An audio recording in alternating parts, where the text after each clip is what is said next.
இன்னொன்று ராகுல் காந்திக்கு தோழர் திருமுருகன், ராகுல் காந்திக்கு தேர்தல் ஆணையம் ஒரு கெடு விதித்திருக்கிறது.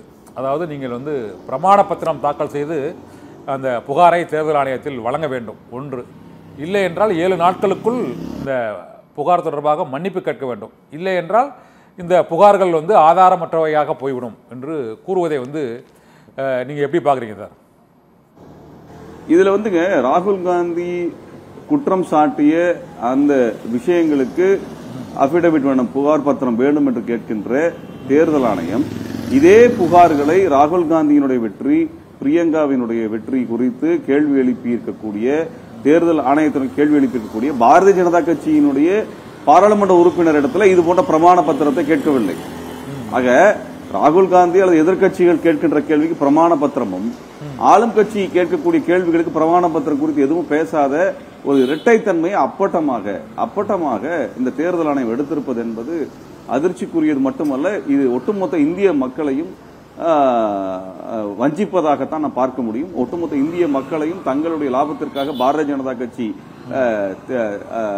தனக்கு ஏற்ற வகையிலே அவர்கள் பயன்படுத்திக் கொள்ளக்கூடிய மிக மோசமான ஒரு வழிமுறையை கடைபிடித்திருக்கிறது. ஆகவே இதை நாம் உடனடியாக எதிர்த்தாக வேண்டிய சூழல் இருக்கிறது. இல்லை என்றால் இந்த ஜனநாயகம் என்பதை கேலிக்கூத்தானதாக இருக்கிறது.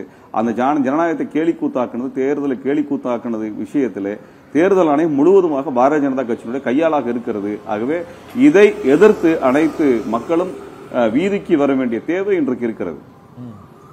இல்லை, இன்னொன்று, அந்த பீகார் மாநிலத்தில் அந்த சர் திட்டம், அதாவது ஸ்பெஷல் இன்டென்சிவ் ரிவிஷன் என்றக்கூடிய இந்த சிறப்பு தீவிர சட்ட திருத்தம் என்பது வந்து ஏற்கனவே முன்னரே அது அறிவிக்கப்பட்டது, அந்த மாநிலத்தில் செயல்படுத்தப்பட்டது. ஆனால் இப்போது தேர்தல் அங்கு வருவதால் தான் இந்த 65 லட்சம் வாக்காளர்கள் நீக்கப்பட்டது சர்ச்சையாகி இருக்கிறது. அதன் தொடர்ச்சியாக பல்வேறு மாநிலங்களிலும் இது போன்று வாக்காளர் பட்டியலில் பல்வேறு முறைகேடுகள் இருப்பதான புகார்கள் வந்திருக்கிறது.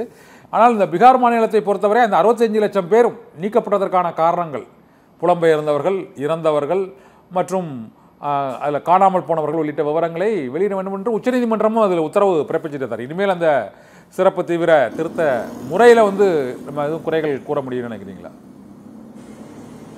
பீகார்ல பாத்தீங்கன்னா இந்த மாற்றம் வந்து தினந்தோறும் இது குறித்தான தேர்தல் வாக்காளர் பதிவு பட்டியல் குறித்தான தினந்தோறும் அறிக்கைகளை கவனித்த பொழுது அங்கே இந்த வாக்காளர்கள் நீக்கப்படுவது என்பது ஒரே நாளிலே 700 மடங்கு அதிகரித்திருக்கிறது.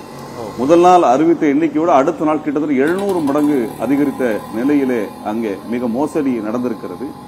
இரண்டாவது, தேர்தலுக்கு முன்பாக வருகின்ற ஓரிரு மாதங்களில் தேர்தல் நடக்க இருக்கக்கூடிய நிலையிலே தேர்தலுக்கு முன்பாக இப்படியான ஒரு வாக்காளர் சரிபார்ப்பது என்பது நடப்பதும் அதிலிருந்து 68% வாக்காளர்கள் நீக்குவது என்பதும் மிக மோசடியான செயலாக பார்க்க வேண்டியதாக இருக்கிறது.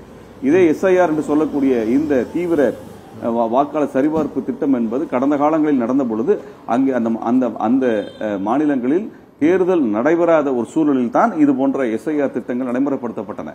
ஆனால் தேர்தல் வர இருக்கக்கூடிய ஒரு சில மாதங்கள் வர இருக்கக்கூடிய நிலையில் இப்பொழுது தீவிரமாக 8% மக்கள், அது 65 லட்சம் மக்களினுடைய வாக்காளர் என்பது அந்த பட்டியலில் நீக்கப்படுவது என்று அதிர்ச்சிக்குரியதாக மிகப்பெரிய மோசடியாக இந்த பீகார் மோசடி இருக்கிறது. ஆகவே அனைத்து மக்களும் விழித்துக் கொள்ள வேண்டும்.